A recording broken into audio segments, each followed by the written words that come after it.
नमस्कार, मैं शाहनवाज खान और आप देख रहे हैं न्यूज इंपैक्ट। और आइए नजर डालते हैं एक विशेष खबर पर। ग्वालियर में अपराधों के खिलाफ पुलिस की कार्रवाई लगातार जारी है और पुलिस लगातार अपराधियों पर सख्ती दिखाते हुए उन्हें उनके अंजाम तक पहुंचाने में जुटी हुई है। पुलिस डबरा के बहुचर्चित प्रॉपर्टी डीलर लूटकांड का पुलिस ने शनिवार शाम को खुलासा कर दिया।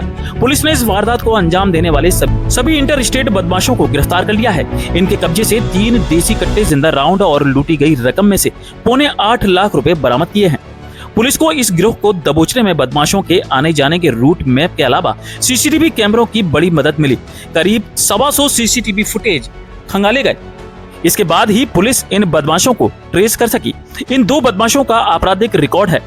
लूट की यह सनसनीखेज वारदात 23 दिसंबर की शाम को डबरा के सिटी कोतवाली थाना क्षेत्र के ठाकुर बाबर रोड पर मनोहर हबलानी के साथ पेश आई थी।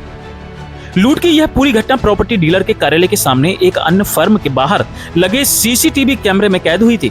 2 मोटरसाइकिल पर सवार होकर आए 5 लोगों ने इस वारदात को 5 मिनट में अंजाम दिया था।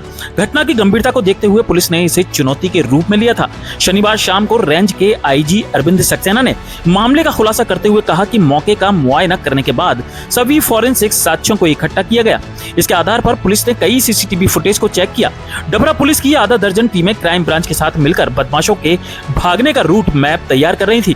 इसी दौरान शुक्रवार को पुलिस को मुखबिर के जरिए सूचना मिली कि प्रॉपर्टी डीलर लूट कांड के आरोपी 2 मोटरसाइकिल पर सवार होकर फिर से किसी गंभीर घटना को अंजाम देने के लिए दतिया से ग्वालियर की ओर आ रहे हैं।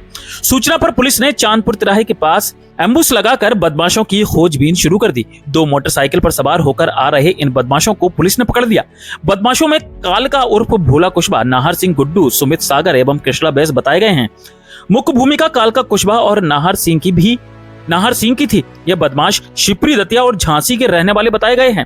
इनके कब्जे से 315 बोर के 2 कट्टे, 1 अदिया, 11 जिंदा राउंड और लूटी गई रकम में से 8.25 लाख रुपए बरामद कर लिए हैं। जबकि इस लूट में 14.5 लाख रुपए इन बदमाशों ने उड़ाए थे। बदमाशों से अन्य घटनाओं के बारे में जानकारी ली जा रही है। अन्य जिलों से भी उनके अपराध के बारे में जानकारी मंगाई जा रही है।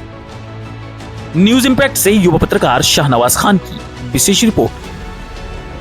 देखिए, इसमें 23 दिसंबर को अभी विगत एक घटना हुई थी लूट की। इसमें हमारे डबरा नगर के व्यापारी हैं मनोहर हबलानी, तो इनके यहाँ पर जो है अज्ञात 5 बदमाशों ने अचानक ऑफिस में एंट्री की थी और इसके बाद इनको विद आर्म्स सराउंड कर लिया था, घेर लिया था। और जब ये पूरी तरीके से सराउंड हो गए तो इन्हें लगभग सरेंडर की स्थिति हो गई थी। तो इसके बाद इन्होंने 5 बदमाशों में से 4 बदमाशों ने एंट्री कर ली थी उनके कार्यालय में और 1 बदमाश बाहर वॉच कर रहा था। तो इसके पश्चात उन्होंने इनके ड्रॉअर से करीब 14.5 लाख रुपए लूट लिए थे और ये बदमाश जो है फिर इसके बाद वहाँ घटनास्थल से निकल गए थे। जो प्रथम दृष्टया सीसीटीवी फुटेज मिले थे उसमें ये स्थिति सामने आई थी कि इसमें से 4 बदमाशों ने कार्यालय में एंट्री की थी और वो फेस कवर किए हुए थे अपने, और 1 बदमाश बाहर जो है वॉच कर रहा था, वो भी फेस कवर किया हुआ था। तो लगभग ये घटना काफ़ी चैलेंजिंग थी क्योंकि इसमें केवल उनके वाहन, उनके टाइप जो है वो समझ में आ रहे थे कि एक अपाचे गाड़ी है और एक हीरो होंडा हो सकती है। इसके पश्चात एसपी साहब ने कई टीमों का गठन किया जिसमें एसडीओपी डबरा, इसके अलावा सीएसपी नागेंद्र सिंह सिकरवार, आयुष गुप्ता और एडिशनल एसपी हमारे निरंजन शर्मा, इनके नेतृत्व में। और कुल मिला के ये मूल उद्देश्य था हमारा कि इस्टेब्लिश करें इनका रूट क्या रहा है। तो ये इस्टेब्लिश हुआ कि इनका जो रूट है वो आने का भी जो है करेरा भितरवार होते हुए डबरा था और जाने का भी डबरा भितरवार होते हुए करेरा था। इस आधार पर जब पूरी घेराबंदी की गई और टेक्निकल असिस्टेंट ली गई और करीब 150 सीसीटीवी फुटेज हम लोगों ने जो खंगाली टीम ने, उसके आधार पर 5 आरोपियों को इसमें स्थापित किया गया और 5 आरोपियों को फिर पकड़ने के पश्चात जिससे 7,75,000 की रकम बरामद की गई है। और घटना में जो प्रयुक्त 315 बोर के 2 कट्टे और 1 अद्धा, तो 315 बोर का, वो भी इनसे जब्त किया गया है। जो घटना के समय ये जो गाड़ियाँ लाए थे वो दोनों को भी जब्त कर लिया गया है और बेसिकली अभी इनको पुलिस रिमांड पे लेंगे। और जो शेष राशि है, क्योंकि 14.5 लाख रुपए हमारे जो फरियादी हैं मनोहर जी, उन्होंने बताया था, तो उसकी भी अभी रिकवरी होना शेष है। तो उसके विषय में भी हम पूरी अभी रिकवरी जो है शेष उसको करने का पूरा प्रयास करेंगे। और इसके अतिरिक्त और कौन इन 5 बदमाशों के अतिरिक्त ऐसे हो सकते हैं जिन्होंने इनकी सहायता की हो इस पर्टिकुलर लूट को अंजाम देने में और बाद में माल के डिस्पोजल वगैरह में। तो ऐसे आरोपियों के विषय में भी पीआर के दौरान पूछताछ की जाएगी और हो सकता है कि इसमें आरोपी की संख्या और बढ़े। सर, क्या कोई ऐसा व्यक्ति हो सकता है जो अंदरूनी तौर पर सारी चीज़ें जानता हो, इनकी मदद की हो? अब ये इन्वेस्टिगेशन का निश्चित रूप से विषय है और अगर इसमें कोई भी ऐसा व्यक्ति प्रॉपर रेलिवेंट साक्ष्य के आधार पे स्थापित हुआ तो निश्चित रूप से उसको भी आरोपी बनाया जाएगा।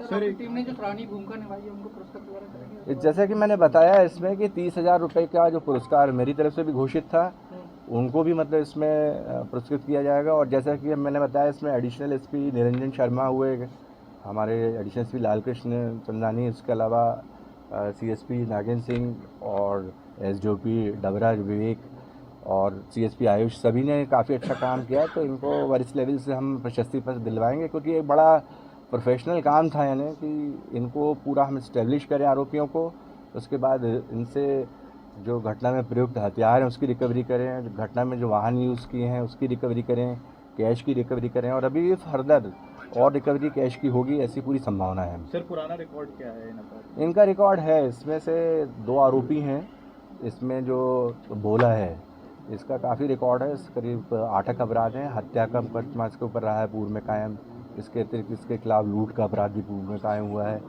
और इसके अलावा एक अपराधी और है जो नाहर उर्फ गुड्डू है, उसका भी अपराध रहे हैं, उसके मारपीट के और इसके अलावा जो एक्सटॉर्शन के, इसके अलावा आर्म्स एक्ट के कई अपराध उसके भी पंजीबद्ध थे। 2 आरोपी इसमें ऐसे हैं 5 में से जिनके पर्याप्त आपराधिक रिकॉर्ड और पर्याप्त बैकग्राउंड उनका जो है आपराधिक है हमारे। अगर आप देखना चाहते हैं ग्वालियर शहर की तमाम छोटी बड़ी खबरें मेरे इस अंदाज में, तो अभी हमारे न्यूज इम्पैक्ट यूट्यूब चैनल को सब्सक्राइब करें और फेसबुक और इंस्टाग्राम पेज पर मुझे फॉलो करना ना भूलें। हमें खबरें और विज्ञापन भेजने के लिए हमारे इस नंबर को अपने मोबाइल में जरूर सेव करें और हमें संपर्क करें 9300760730 पर। इसी के साथ मैं शाहनवाज खान आपसे विदा लेता हूं। जय हिंद, जय भारत। न्यूज इम्पैक्ट, नजर सिर्फ खबर पर।